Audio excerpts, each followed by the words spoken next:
If you're hearing this, I need you to listen all the way through. Don't pause, don't shake your head and call me crazy yet. Don't tune out the details, no matter how they make you feel. Believe me, I wouldn't have recorded all this if I had a choice, and the only reason I'm whispering into my phone right now, well, it's because I'm so damn sure I'm not alone. I'm a caretaker for a ranch out in West Texas, as far off the grid as a person can get these days, unless you're actively running from something. The nearest paved road is 5 miles away, and on the clearest day, with the sun painting the land that impossible gold, you can almost believe there's nothing here but earth and sky. Today, I'd give just about anything to believe that again. But tonight, it's just past midnight, and I'm sitting in the dark at the kitchen table, clinging to this mug of coffee like if I let go, I'll fall straight through the world. I keep the lights off because light is a beacon out here. And if you're alone, with a single bulb burning 50 miles into nowhere, you might as well be a lighthouse keeper waiting for whatever's coming on the waves. Except here, there are no waves. Just miles of dry earth and something out there, moving in the dark, remembering it hasn't finished with me yet. You'll want to know what happened. Why the caretaker, who's supposed to be the strong, steady type holding down 100 acres of cattle and desert mesquite, is whispering like a scared kid. I'll tell you this, I've had odd nights out here before. Cows break through fencing, coyotes howl like souls in torment, the wind makes things howl that you're supposed to ignore. You learn to tell yourself stories, just so you can sleep. But this isn't a story I ever heard from another hand. This started with little things, noises that didn't fit, things out of place, shapes that blinked out the stars when I looked out the window. I wrote all that off for weeks, just the land playing tricks. If you don't keep your head on straight, the emptiness gets creative, filling the silence with anything you're afraid of. Last night is why I'm recording this.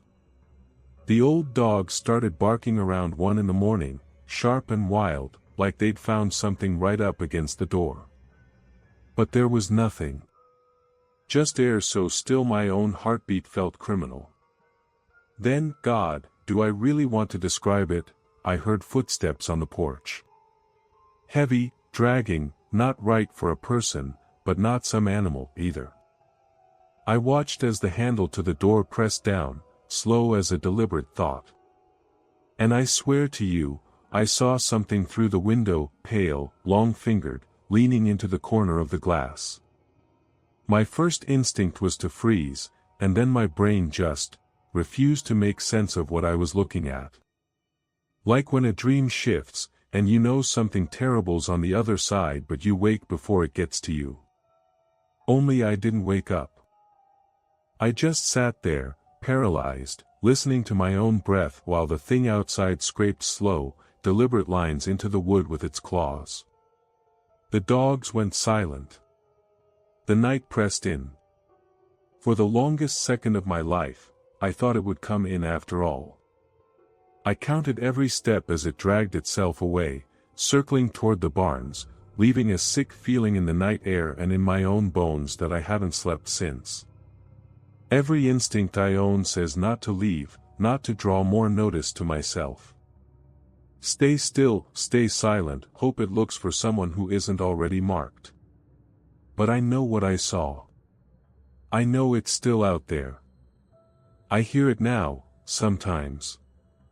Scratching, breathing. Making a sound like laughter through clenched teeth. I don't want to scare you, not more than I have to. But if by some chance you ever end up out here, where the world stretches on, and it feels like you're the only thing alive, you need to remember that feeling. You need to know you're wrong. If you look out into the dark and it seems like something's watching you, it probably is. I wish I'd trusted that feeling sooner, before things started getting worse. Tonight, I can't tell if I'm the hunter or the hunted. But one thing I know for sure, I'm not alone out here, and whatever's keeping me company is waiting for me to make the wrong move. There's more, I'll get to all of it. But before I do, you need to hear how it started, and why I should have known from the beginning. Most days out here run together, one horizon bleeding into the next: sunrise, chores, coffee cooled too fast on the porch, a nod to the cattle as they shuffle across their dusty patch of earth.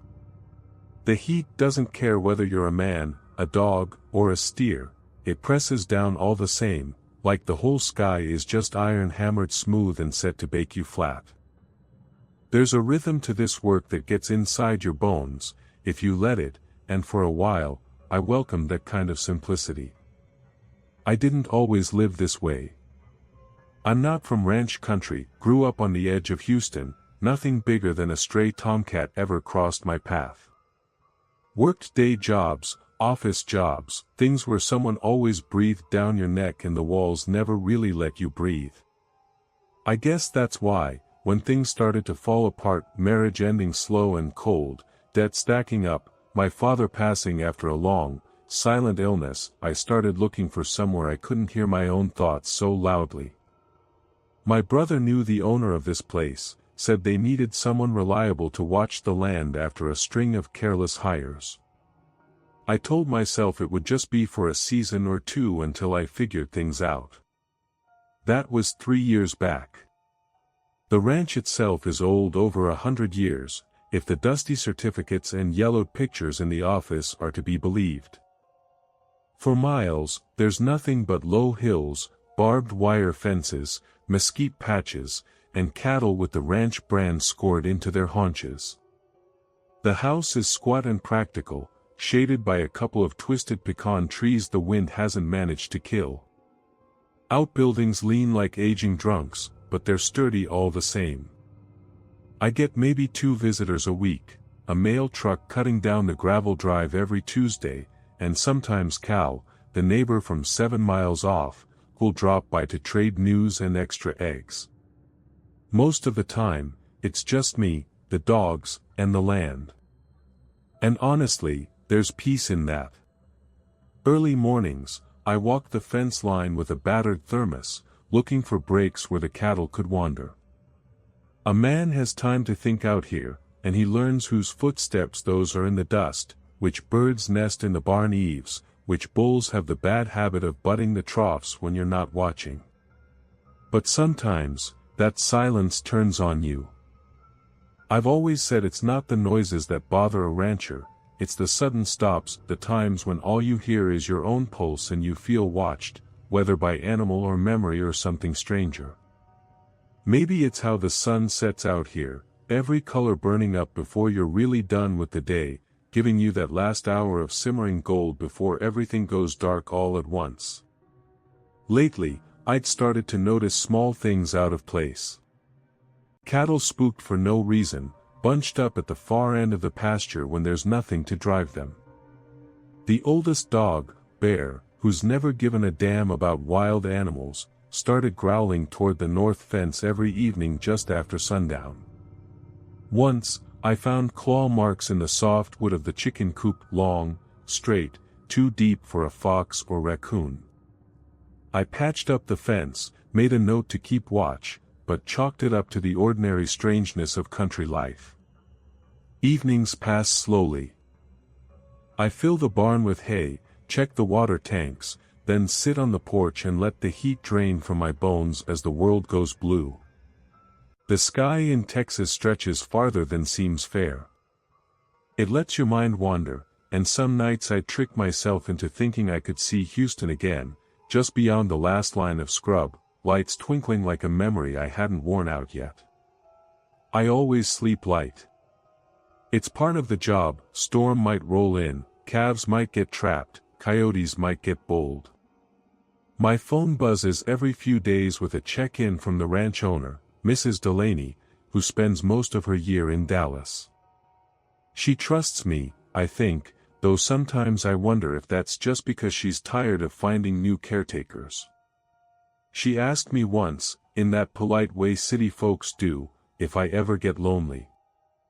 I told her loneliness is just a kind of quiet, sometimes you live with it, sometimes you don't. Days pass like that, sun up to sundown. I learned to keep records in pencil, since ink dries out too quick.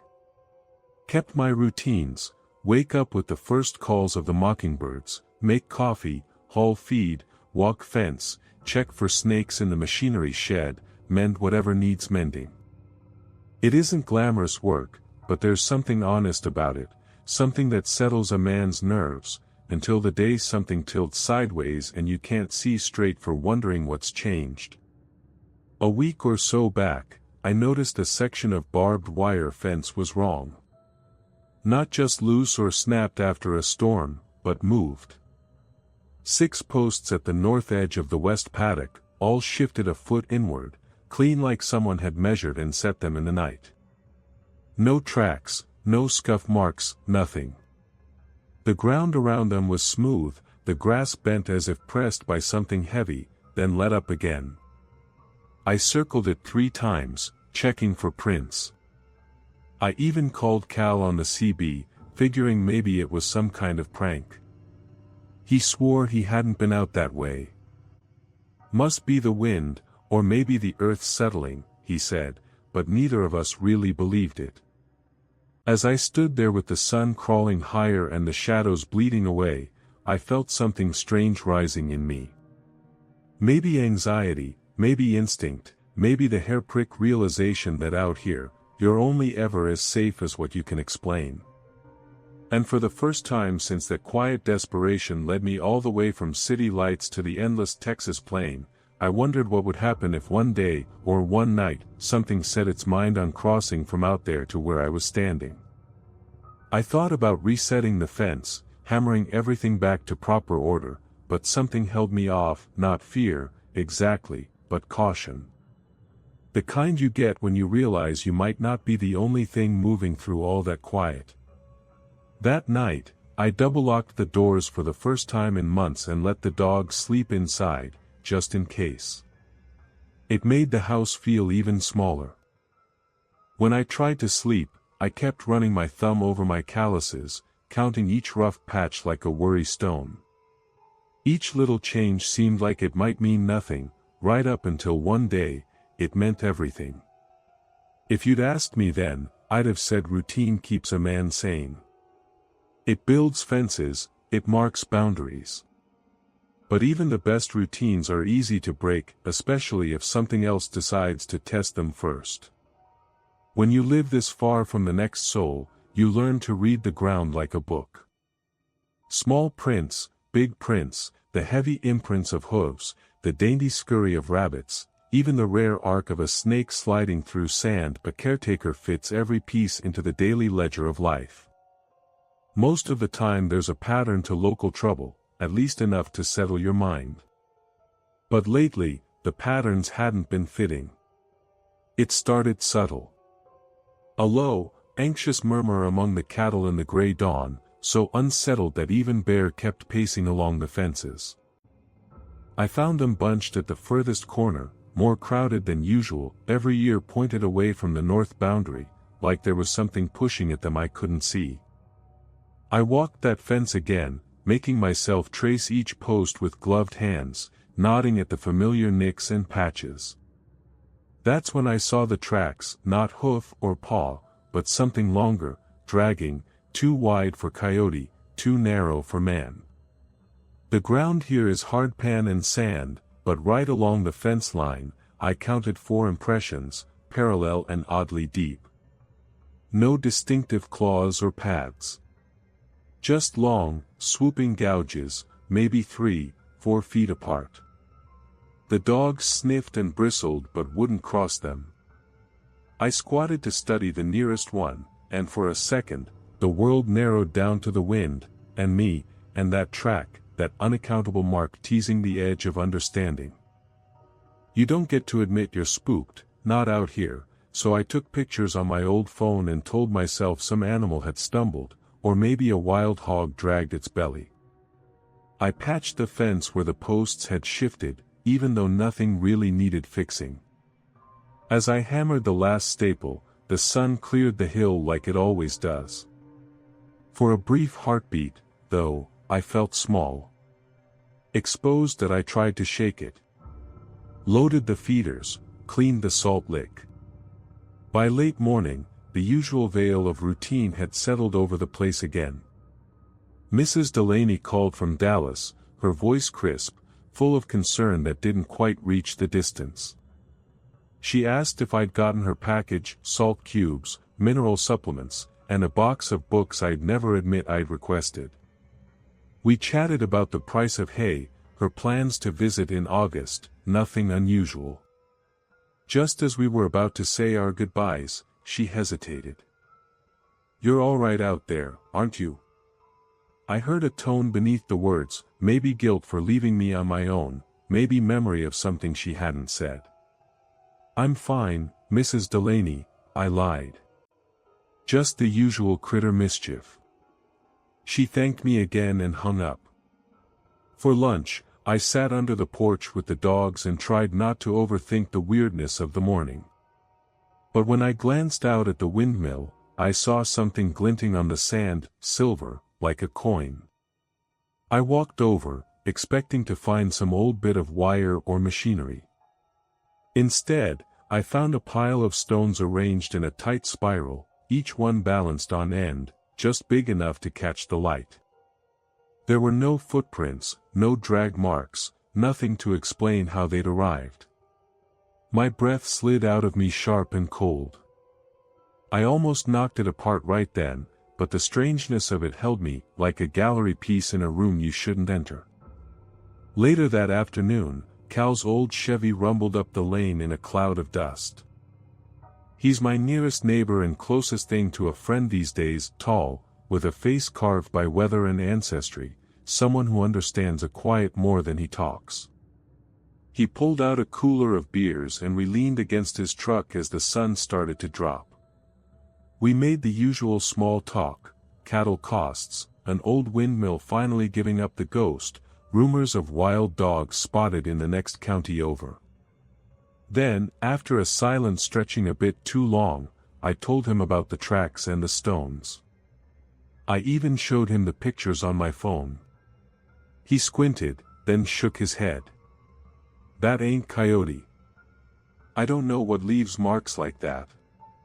Maybe a feral hog got itself half paralyzed. Or some kid screwing around." I grunted, but my voice was tight. "No tire tracks. No footprints."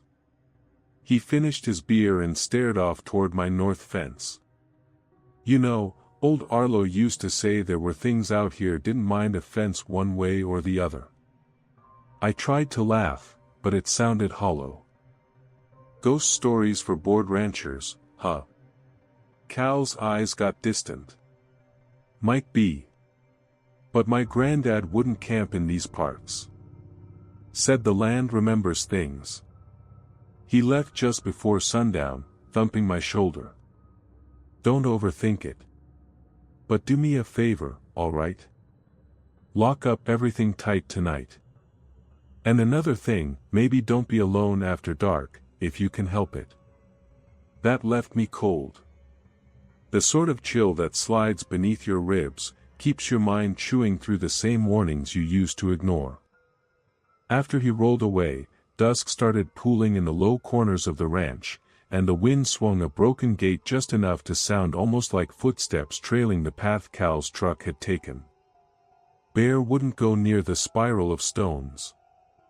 The other dog, Daisy, paced in front of the back door, whining low and steady at a patch of grass as if she expected something to crawl up out of it. That I stood on the porch until the sun vanished entirely, watching every shadow lengthen and thicken. The spiral lay in the sand, catching what was left of the day. Somewhere, an owl cried, and the cattle pressed close together, forming one shivering mass of black shapes against failing light. Back inside, I locked up earlier than usual. But I couldn't escape the feeling that the house, huddled on the open dirt, was nothing but a barely closed eye, blinking against a darkness that pooled just outside its reach. I tried reading one of the books Delaney sent, but the words slipped past me. Every now and then, something would thud against the house, too heavy for tree branches, too persistent for wind. The dogs growled under their breath, every hair standing up. I kept thinking about Cal's face before he left, that sharp, unsettled look. And his warning, don't be alone out here after dark. If you'd asked me what scared me more, the odd marks or the neighbor's sudden caution, I wouldn't have had an answer. But even with the doors locked, I caught myself listening to the wind, to the cattle, to the empty places in the night. Listening and waiting. Wondering what might answer if I made a sound. People talk about the dark out here like it's just an absence, thing that's left behind when the sun drops down and the coyotes take over. But there's a difference between darkness and night. Night has its own weight on the prairie, a thickness that settles over everything living, pressing you into your skin as the sky closes in. It doesn't matter how many porch lights you burn or how loud you crank your battery radio, night out in West Texas slips through wood and glass until it's all you can taste, all you can breathe. That night, after Cal's warning, there was a charge in the air I couldn't shake off. The dogs lay restless at my feet as I tried to string together a supper, canned chili, saltines, a mug of old coffee for comfort. Outside, the false twilight of a half-moon threw strange shadows over the yard, exaggerating the curves of drifted sand and weed, making every familiar shape look new and wrong. I kept the lights off inside as long as I could. Habit, something about seeing out without letting the outside see you. Around 9, I was hunched over the kitchen table, absently scrolling through weather reports, when Daisy lifted her head slow and started that low, marrow-rattling growl. Bear responded, ears pricked, muzzle turned toward the back door. At first, I thought coyotes, maybe a bobcat slinking close. Then, 3 crisp taps against the kitchen window, not from the wind or a branch, but deliberate, as if someone was testing the glass with their knuckles. My hand shot out for the shotgun I keep tucked against the pantry. I crossed the floor on the balls of my feet, peering through the lace of warped glass into the dark. Nothing. Just the dying porch bulb, crackling faintly behind the dust and cobwebs. I flicked it off, plunging the kitchen into gloom. My heart rapped hard against my ribs. Outside, something shuffled. A heavy, irregular sound like a sack of wet flour dragging through sand. It circled the house, once, then again, snuffling and scraping. I pressed my back to the wall, every light off now, breath locked behind my teeth. I caught sight of my reflection in the microwave, pale, wild-eyed, ridiculous with the shotgun cradled to my chest, and I nearly laughed. Survival instinct is a funny thing, it'll make you act out other people's nightmares before you even realize it. I crept to the front room. Peering past the drape, I saw the faint glow of a pale light bobbing out by the north line, just between the old pecan tree and the broken windmill. It was too steady for a flashlight, too cold for a lamp, white as bone, pulsing slow as a heartbeat, rising and falling like it was weighing its options. Then, just for an instant, it blinked out. And when my eyes readjusted, something much taller than a man, bent at a jagged angle, seemed to loom there, outlined in barely their silver. I scrambled for my phone and dialed the sheriff's department, whispering, voice barely steady. 4 rings. Then 5. Only the stuttering silence of a line that wasn't going through, or maybe a line that nobody wanted to answer at this hour from out that way. I cursed under my breath and tried Cal's number. Straight to voicemail. Either off the hook or crushed beneath old static. Behind me, the dogs kept their eyes fixed on the hallway, as if expecting something to come through that thin wood panel any moment. I tried to reassure them, but my own voice sounded like a bad actor's, brittle and thin. The noises faded for a minute. Then, something hard against the back door. Not scratching, but a long, slow pressure, making the door creak inward. I could hear it breathing, wet, raspy, and wrong, like a recording of a voice played backward. I remembered the story Cal's granddad once told around a campfire, years ago when I was new. There's things out here older than the fences, older than the roads, things that walk when night's thickest and no one will say their name because names give shape to what you fear. He'd said it mostly to scare the city boy, I thought, but with the shadows pressing against the house, that story suddenly fit. Something that doesn't mind a fence, something that changes the ground behind it, something that listens for its name. There's a trick ranchers use for spooked animals, a soft song, a gentle word, like sense can be willed back into the world. I tried humming, but the sound stuck in my throat. Instead, I listened. There, just beneath the wind, a faint, wet sniffing. A giggle, soft, clipped. Something that didn't know how to laugh right. I tried to reason myself out of panic.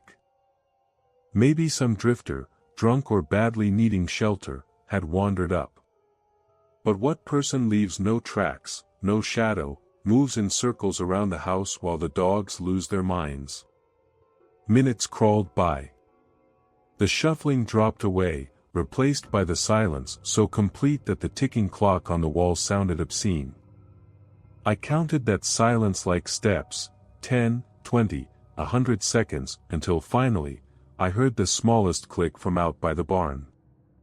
The motion sensor light flickered on, silhouettes jumping against the raw plank siding. For a breath, I saw something elongated, arms and legs, or what should be, if you believed in natural things, leaning too high, too wrong, against the barn's big door. My shotgun felt useless, more a talisman than a tool at that distance. I wanted to freeze and lock the door behind me, but some fierce, wretched pride snapped in my chest. What would my father say, seeing me cower in my own house, letting whatever this was prowl my land? You face what needs facing, or you lose every scrap of yourself to things you'll never understand. I choked back fear and let the back door click open, inch by inch, the shotgun pressed to my side. The dogs slipped out with me, low and wary, fur stiff at their necks. We padded into the yard, the cold crawling up my spine with each step. I felt the weight of something waiting just beyond the spill of light, something smart enough to test the lines, patient enough to watch me try and fail to understand. I stood there, caught between the porch and the field's wide mouth of dark. The dogs froze beside me. I said, half a prayer, half a dare, you out there. This is my place.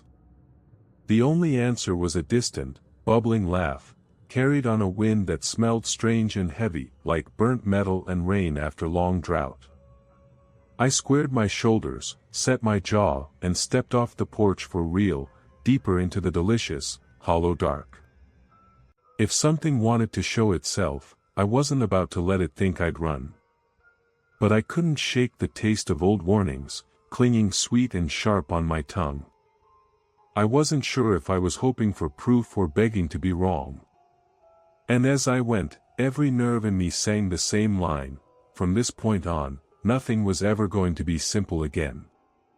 If night on the ranch is thick and hungry, the hours right before dawn are thin as breath. I walked the sand behind the house, flashlight punching a weak tunnel through the dark. The dogs stuck close, so close I almost tripped over Bear twice. They didn't bark, which scared me more than full-throated warning animals have an honesty people lack. If they go silent, it means they're not sure what's out there either. At the barn, dew made the boards slick, shadowed my steps. My flashlight's beam found nothing at first, just the usual clutter, half-empty feed bags, rusting tools, a coil of bad wire. But then a breeze shifted, bringing the sharp scent of blood. Not fresh, exactly, copper tang layered with something burnt. I parted the barn door. The light wobbled over straw, hay bales, and then stopped dead. In the eastern corner, where the oldest cattle sometimes huddle, a shape lay sprawled, fur and bone pulled inside out, like the earth had tried to swallow it. At first I thought it was a calf, but the longer I looked, the less certain I felt. The body had been arranged, not torn in the panic of a predator, but placed with intention. Its legs pointed outwards, eyes missing, mouth stretched in an unnatural O. The circle, God help me, that circle. A ring of earth maybe 15 feet across, edges singed and black even though there hadn't been a fire. No prints entered or left except my own, but the fur along the outside edge was curled and crispy, as though a candle had traced it 1 inch at a time. The dogs wouldn't come close. Daisy growled low, hackles up, tail rigid, while Bear just whined and sat, eyes round as marbles. I knelt outside the ring, knees shaking. My mind tried to find patterns, disease, lightning, some kind of twisted vandalism, but the details wouldn't line up. For a long moment I made myself remember the normal world, infection, rabies, wild hogs, drunken poachers. But every answer tasted false. This was ritual, not chaos. Back in the house, dawn trembled up over the ridge, thin light exposing the night secrets. I tried calling the sheriff again, but the phone only spat static. I walked out to the truck, planning to drive into town and raise hell if I had to, but when I turned the key, nothing happened. The dash didn't light, not a cough from the starter, just a flat, indifferent silence and my own twisted reflection in the cracked speedometer. The battery had been new last month, the cables were tight. I checked my phone, no bars, not even a ghost signal. My old CB radio, usually reliable for at least a few miles, did nothing but mutter dead air. For someone else, it might have been frustrating. For me, it was like finding a gap torn in the border between sense and madness. All the usual lifelines were cut. The world narrowed to a brown and gold patch of Texas dirt, a broken barn, and the invisible thing circling all of it. I paced the house, grabbing useless tools, a hammer, a pocket knife, 2 more shells for the shotgun. Every movement felt aimless. Eventually exhaustion caught up with me, and I slumped into the kitchen chair, boots still on. The dogs both crammed themselves beneath the table. Mid-morning, a cloud bank drifted over, dragging the light out of everything. I looked through the old ranch files, brown folders, handwritten ledgers, some yellowed receipts from the 1950s. At the bottom, I found a bound sheaf of local news clippings, cattle missing in '73, another in '88, a rash of disappearances from nearby properties. Hardly conclusive, but enough to give shape to my fear. Odd details stuck out, people talking about lights, circles, and, always, someone moving away quietly in the night, never to return. There was even a photo, a black and white shot of the original ranch house, half burned, surrounded by scorched patches in the grass. On the back, in pencil, May 1955. No explanation.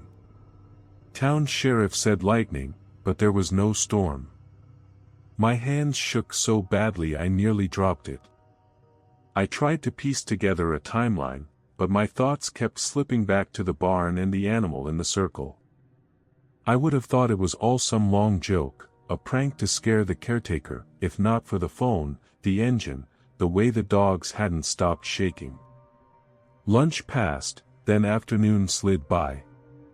The shadows kept getting longer, even as clouds boiled up to blot out the sun.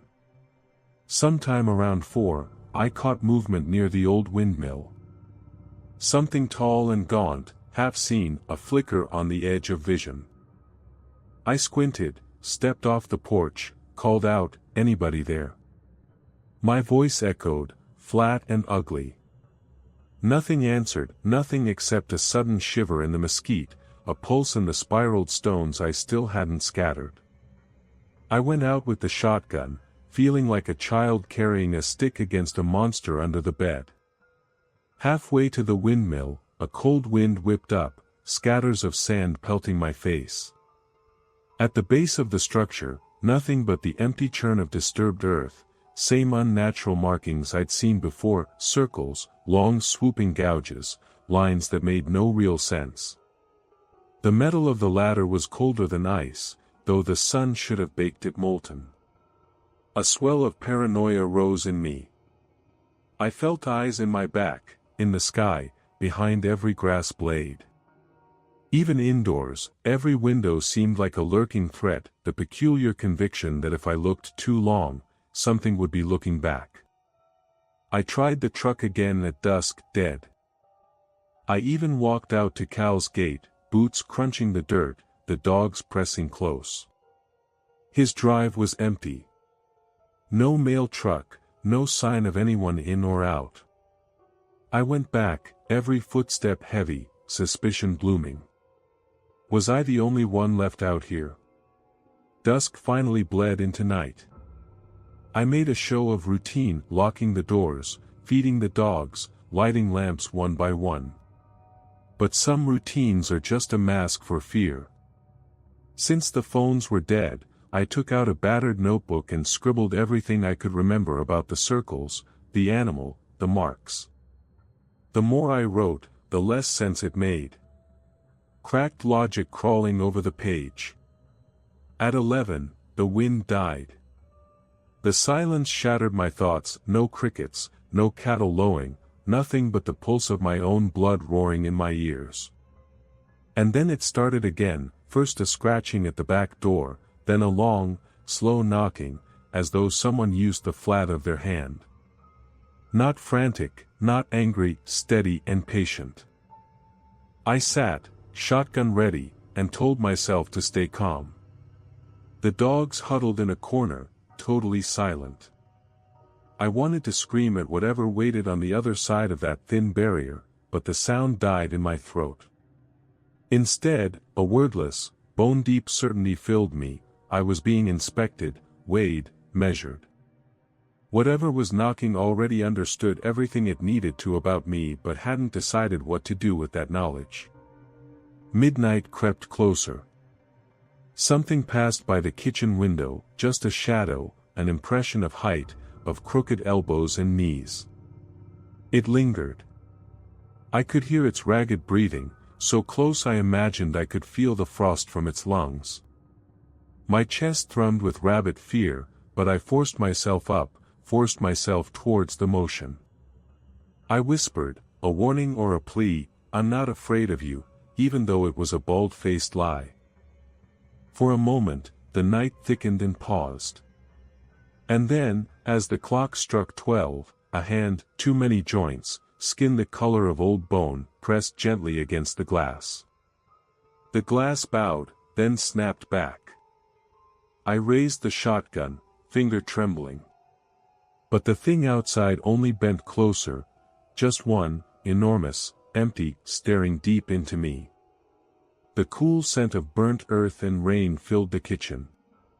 A garbled voice scratched against the window, you shouldn't be alone. The lights flickered, sputtered out. When they returned, softer, flickering, dim, the shape was gone. The glass was clean. The circle in the barn, the marks in the dirt, remained. And I understood for the first time that I was up against something that not only knew I was alone, but counted on it. I didn't sleep that night, and I didn't try. Somewhere, beyond the fence, it was waiting. Now, I wondered if it ever truly left. There's fear that comes like a hard slap, you jump, you startle, you move on. Then there's the kind that hangs on your bones, slow and sticky, turning everything sour. That morning, my limbs felt weighted, yesterday's adrenaline shattered into raw nerves. The thing from last night still pressed on my skull, not a distinct memory but an impression, like a shadow you see in a mirror after the light's already gone. I spent the first hour checking every lock, loading shelves, pacing the hall so much I wore a path in the boards. The sun, when it rose, was flat, colorless, distant. I went out to the yard, fighting the urge to look back over my shoulder every few steps. Bear followed. Daisy refused, curled in a tight knot under the faded kitchen table, trembling when I tried to coax her out. Together, I moved toward the barn, needing proof that last night had left some mark, proof that what I'd seen hadn't only happened inside my own battered mind. Nothing had changed out there. The circle was still burned into the ground, sharper than before, as if someone had recut it in the dark. The carcass was gone, only a black smear of fur caught on the fence, a few flies and knots of dry grass, remained to suggest it had ever been there. I grabbed the keys, new batteries for the flashlight, the shotgun over my shoulder, the battered CB on my belt. I told myself I'd just drive to Cal's, get another set of eyes on things, maybe drag him back to mine if I had to. I loaded Bear into the truck, but Daisy snapped and howled, refusing to budge, so I left her inside with a bowl of water, heart sore that I couldn't comfort her or myself. I turned the key. The truck startled alive for a second, then coughed and died with a sound like dry breath. The fuel gauge spun slowly, impossibly, until it pointed at empty. My hands shook so badly I had to sit, just breathing, as the meaning registered. The laws of machines weren't obeying themselves anymore. I stepped outside, looked down the drive. The field swam. Maybe it was the heat or sheer exhaustion, but the landscape looked subtly changed, the barbed wire lines crooked at odd angles, trees shifted and hunched like they'd moved to whisper amongst themselves. I started walking anyway, Bear glued to my heel, the autumn grass rasping against my boots in ways that didn't sound familiar. Halfway to the gate, I saw the fog, a heavy, pale bank rolling across the dirt, so out of place under that bone-dry sun it made my scalp itch. I blinked. It didn't fade. Instead, it grew thicker, filling in around the scattered mesquite, swallowing the windmill, ending the world about 20 yards out. I reached the main gate, only to find it chained shut from the outside, a thick length of rusted metal I didn't remember owning. I shook the bars, cursing, but no sound carried farther than the fog's edge. Panic rose like heat in my chest, panic, not just that I was stranded, but that the world itself had gotten loose, reshaped itself in the night to keep me penned. Bear whined low, body pressed so tight to my side it almost hurt. I tried climbing the fence, but as soon as my boot hit the wire, the metal burned, cold, not hot, biting as ice on bare skin. I yelped, fell, and lay in the dirt for a moment, fighting not to weep. Overhead, the sun winked in and out as clouds shouldn't have, moving unnaturally, in sync with my own scattered hope. I hauled myself upright, looking back at the house, a single square of dull orange, the porch light blinking as if through water. Inside, Daisy howled again, a sound so desperate it nearly split me. I started back, crunching over the brown grass. That's when I heard the unmistakable sound of tires crunching gravel, Cal's truck. Or something mimicking it. I broke into a run, heart pounding, dust rising in little puffs. But the fog parted and no truck appeared. Only a burned tire track leading nowhere and the cattle, all clustered tight to the center of the paddock, forming another perfect circle, noses pointed outward. I called Cal's name, then realized my own voice sounded wrong, like it was echoing back from somewhere miles away. A metallic clang drew my attention to the far edge of the property where the fence line vanished into fog. Someone or something was moving out there, steady and slow, shifting in and out of sight. I called again. Silence, then, faint and awful, laughter, the same wet, broken giggle I'd heard the night before, drawn out and shapeless. Bear bolted. He tore away from me, barreling straight for the source of the sound, ignoring my commands. I sprinted after, shotgun forgotten, heart in my throat. The fog closed around us so completely, I could barely see my own hands. Only the rustle of grass and Bear's urgent whine kept me moving. Suddenly, the world opened up at the old dry creek bed, where a massive pecan tree arched, split and dead for decades. I found only Bear's collar, snapped clean and left atop another spiral of stones, perfectly arranged, more ancient than any paw or handprint. I dropped to my knees. No blood, no hair, no sign of struggle. My dog, my best friend, had been swallowed whole. Bear!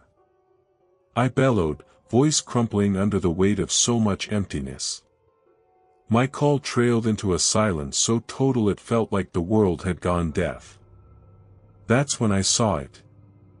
I don't know how to describe what stepped out from the base of the tree, but I'll try because you have to believe me. It was tall, impossibly thin, skin stretched taut over limbs that bent in all the wrong places. Its face, if it had a face, was mostly a vast, empty eye socket with tiny, fluttering things spilling out, like moths.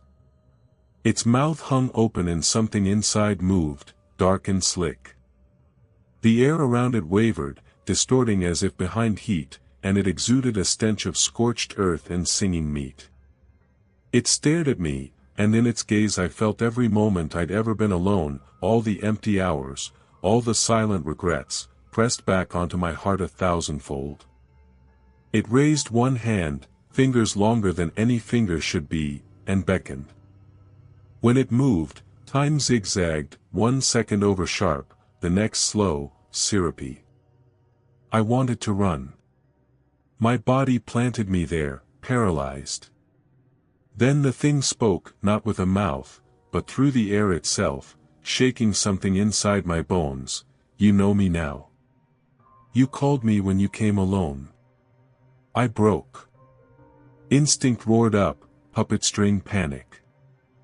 I turned and stumbled through the fog, not bothering to call for Bear, unable to stop myself from sobbing as I crashed through grass and wire.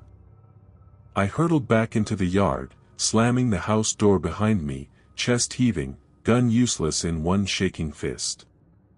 Daisy leapt into my lap as I collapsed against the wall, her body a hot, heavy weight that kept me tethered to the here and now. My hands fumbled for my phone, but my mind skipped and skittered.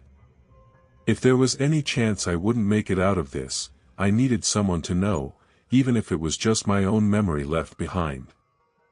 I hit record. If you hear this, if you ever find yourself out where everything's supposed to be empty, no better. There's something in that emptiness, watching, waiting for the lonely and the fools and the broken. I don't know if I'll be here come morning. Maybe you'll never hear these words. But we aren't meant to be out here, not truly alone. I understand that now. Somewhere outside, the giggling started up again, circling the house, closer and closer. I could see the fog thickening under the doorframe, bleeding through the cracks in the walls. The lights flickered out and stayed gone. From the window, that massive eye opened again, pressed to the glass. I whispered, "Lord, help me," I prayed, knowing prayer is for comfort, not for safety. Still, I held Daisy and said the old lines anyway, hoping words would keep us anchored. Now, all I can do is wait, shotgun in hand, phone in the other. The walls creak, breathing in and out with me. I don't know if help is coming. I don't know if escape is possible. If you're hearing my voice, you're already luckier than most. This is my goodbye, just in case. Because tonight, the thing in the wild finally knows I'm here. And it's not going to let me go so easily. When dawn finally came, it wasn't a triumphant blaze of gold, but a dull, smeared stripe across the horizon, weak light leaking through a gray, trembling sky.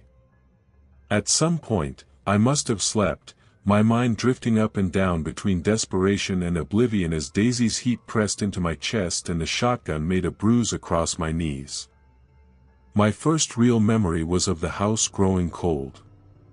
Every muscle in me locked and shivering, holding Daisy close like we were two children hiding from thunder.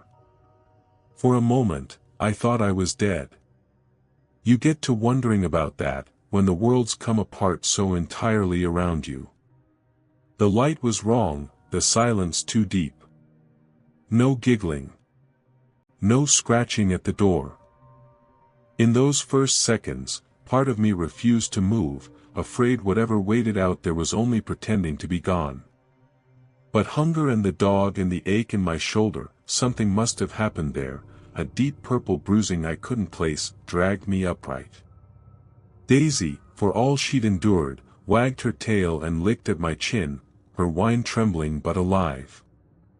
I patted her, voice raw. We made it, girl. Don't ask me how, but we made it. She licked my hand, eyes glassy, and I ran my palms over her ribs just to be sure she wasn't made of smoke. The house bore scars, a crumpled doorframe, mud prints on the porch that led nowhere, a window cracked but not shattered. All the lights were gone, dead bulbs hanging dull from their sockets.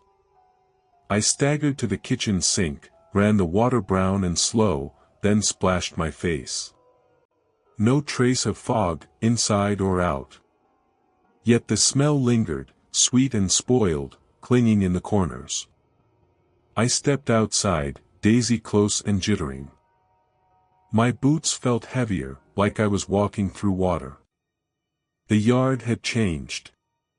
Patches of grass yellowed and curled back on themselves, fence posts that had been tall the day before now broken off at strange angles, twisted and blackened at the tips.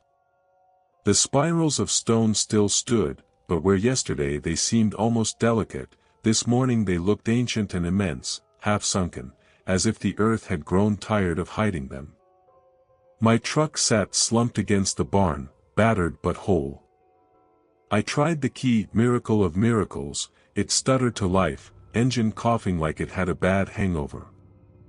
With Daisy beside me, I drove slowly up the gravel track to Cal's, pulse erratic, heart in my throat at every shape by the roadside. Cal's house stood silent. His truck wasn't there. On the porch, mail lay piled up. I banged on the door, called his name. Nothing. The same emptiness as before, only now with a certainty, a subtle, total absence. A hole had been cut in the morning, and everything ordinary seemed to leak out through it. I drove into town, hands shaking on the wheel the whole way. I stopped at the sheriff's office just after 8, Daisy at my heel, dry-mouthed and wild-eyed. I must have looked every bit the strung-out recluse they all expected. The deputy, a kid named Travis, asked what was wrong, his drawl half concerned, half annoyed at the early hour. I told most of the story. Left out the details that fold sanity in half, just said there'd been someone, something, prowling my land, terrifying my livestock, killing one dog and my neighbor missing.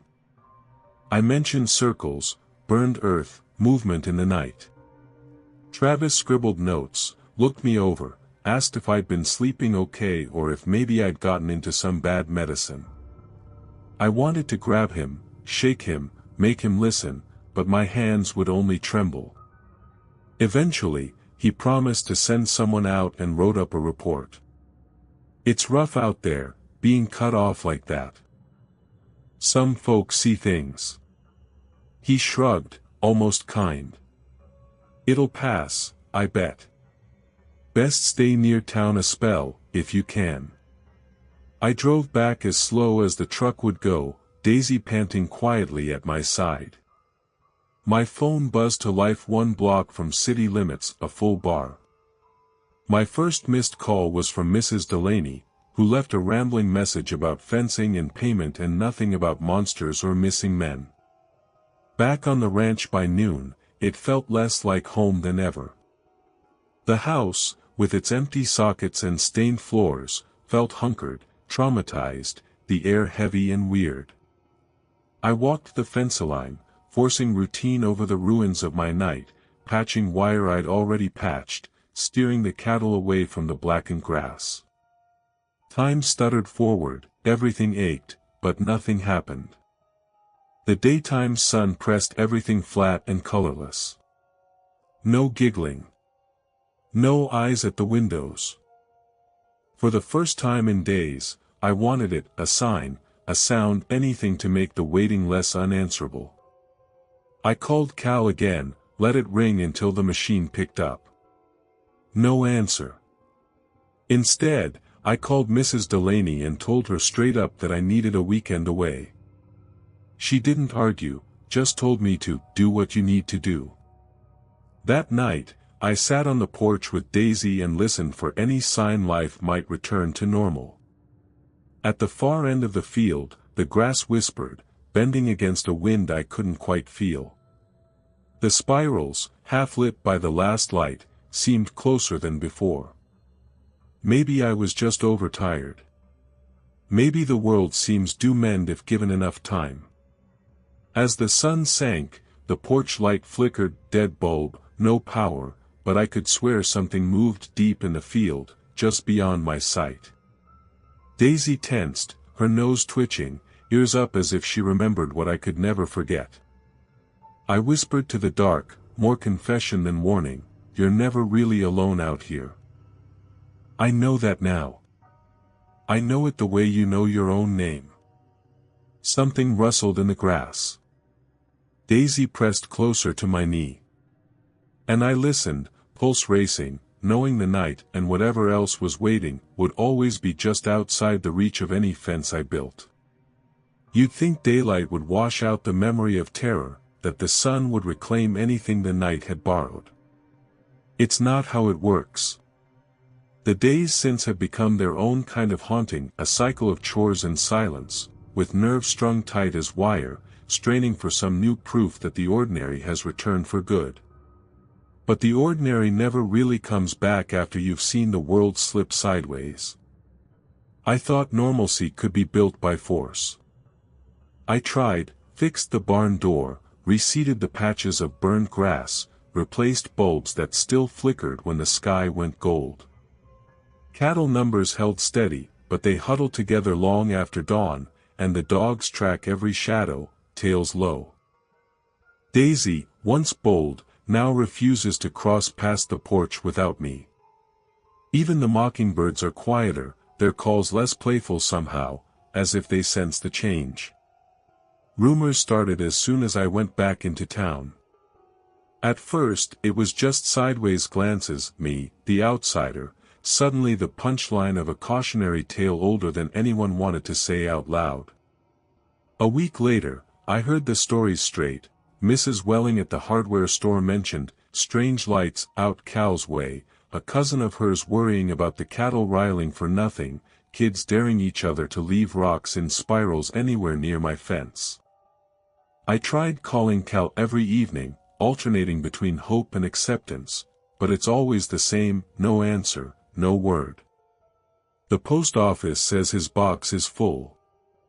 The sheriff says, we're looking into it, with the bored tone of a man who expects nothing more than a pack up and go. The silence where my neighbor used to be is heavier than any presence. Mrs. Delaney showed up unexpectedly one windswept Thursday, sunglasses low on her nose and concern masquerading as hospitality. She asked about repairs, the animals, the bad spell I'd weathered.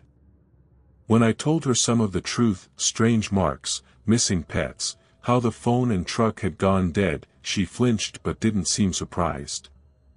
She never answered the questions I didn't ask, just gazed out over her land with tight lips and anxious eyes. Before she left, she pressed a cold hand to my arm. You did the right thing, staying inside. Not everyone knows when to listen to instinct. There was more behind her words, but she turned away, got in her car, and was gone before I could untangle the meaning. Nights bring the worst. Sleep is light and full of corners. I drift, then jolt awake, heartbeat drumming. One night I dreamed of circles in the sand, of fog seeping through the windows, of bears sprinting into nothing. Sometimes I hear him whine, just a scratch at the door, and I have to remind myself he's gone. Daisy seems to hear things too, ears up, a low growl, for bristling at shadows I can't see.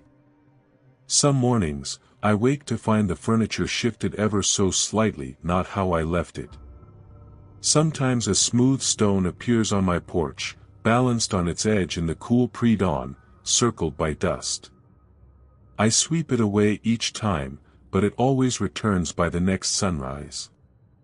I haven't told anyone that part.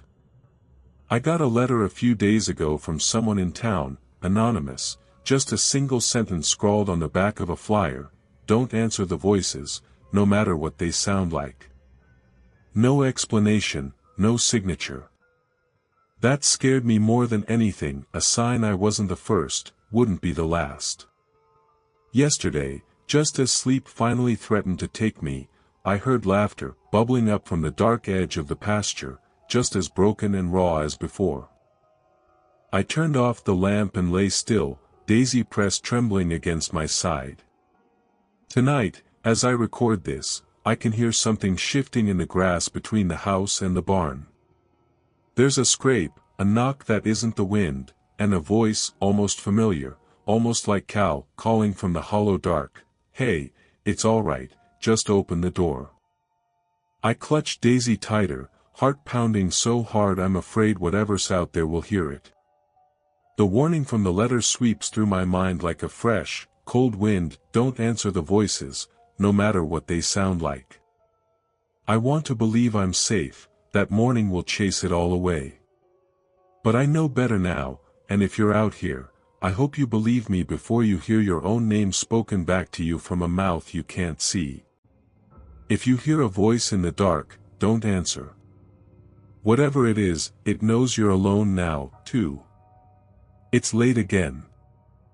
I'm sitting at the kitchen table, Daisy curled at my feet, both of us listening to the noises outside like they're the only language left in the world. I don't know what I'm hoping for with this last message: comfort, absolution, maybe just a warning that someone else might actually heed. The clock says midnight, but the dark outside feels thicker, older, like time's bleeding from the corners. There's no fog tonight, at least not yet, but the night air presses against the glass as if it's something alive, testing, curious. Every so often, I hear a distant crunch on the gravel, and every so often I tell myself it's just some coyote come to nose through the fence. But the dogs know, same as I do. Daisy won't leave my side. Every little sound makes her flinch: scraping limbs, the faint metallic chime of the windmill caught in a wind that doesn't quite make sense, that I keep thinking about the warnings, the spirals, the voices. I can't tell if they're changing or if I'm just running out of ways to pretend it's normal. The circles in the grass have faded, but the stones keep reappearing, a few inches closer to the door with every sunrise. I smash them, sweep them off the porch, but every morning they're back, dusted with that burnt smell I'll never forget. Sometimes I wake up to find the back doors unlocked, even though I know I turned the bolt. Sometimes food in the fridge is cold on the outside and burning hot at the core, like the heat's coming from somewhere it shouldn't. I dream of Cal some nights, standing at the edge of the field, waving. Sometimes he calls my name. Sometimes he just stares with no eyes at all. Whatever's out there, it wears the face of the last person you trusted. It knows the sounds you most want and the silences you fear. It's patient. Always patient. There's a scratching at the door again. Steady, soft at first, but quickening now, too polite to break in but persistent enough to spoil any hope of sleep. I want to say I'm not scared, that knowledge is defense, that I'll never answer no matter what it sounds like. But the truth is, every night I feel a little more threadbare, a little more like just another piece of the landscape waiting to be moved. I don't know what it wants. I don't know if it's the same thing every time or if there are more, taking turns, learning the shape of my fear. I know now the land holds secrets tighter than we ever did, stories older than fences, voices that never quite learned human speech. If you hear this, if you inherit this place or any other stretch of empty earth, take it from me, trust the little warnings, the chills without wind, the unease that visits at the edge of sleep. Don't go out at night unless you have someone with you. And above all, if a friend or something like it calls your name through the door, don't answer. It doesn't matter if it sounds just right. The thing in the wild is always hungry, and it never forgets who belongs here alone. The scratching is louder now. Daisy is trembling, eyes fixed on the crack beneath the door, a whimper caught in her throat. I can hear it whisper, so softly, let me in, just for a minute. You don't have to be alone. No matter how badly you want to answer, don't. That's how it starts.